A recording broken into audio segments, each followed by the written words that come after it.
খোলা বই গল্পের নাম সত্যের আলো। একটি ছোট্ট গ্রামে বাস করত এক বালক, নাম তার জাকারিয়া। সে ছিল খুবই নম্র, দয়ালু এবং সবসময় সত্য কথা বলতো। তার মা বাবা ইসলামী শিক্ষায় বড় করেছিল তাকে। ফজরের আজান শোনার সঙ্গে সঙ্গেই সে ঘুম থেকে উঠত, নামাজ পড়ত এবং কুরআন তেলাওয়াত করত। একদিনের ঘটনা, স্কুল থেকে ফেরার পথে জাকারিয়া একটি চকচকে মানিব্যাগ কুড়িয়ে পায়। ভিতরে ছিল কিছু টাকা আর একটি পরিচয়পত্র। সে একবারের জন্য চিন্তা করল না যে টাকা রেখে দেবে। সে বাড়ি ফিরে মা বাবাকে সবকিছু জানালো।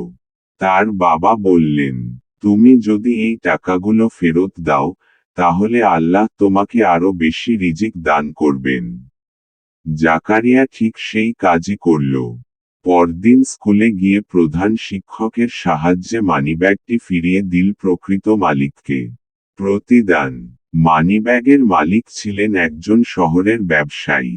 তিনি খুশি হয়ে জাকারিয়াকে একটি উপহার দিলেন এবং বললেন, তোমার মতো সত্যবাদী শিশু এই সমাজে বড় আশীর্বাদ।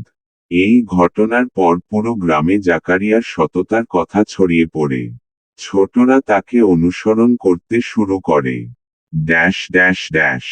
অর্ধচন্দ্র গল্প থেকে শিক্ষা, এর থেকে বড়, সততা শুধু দুনিয়াতে নয়, আখিরাতে সফলতার চাবিকাঠি।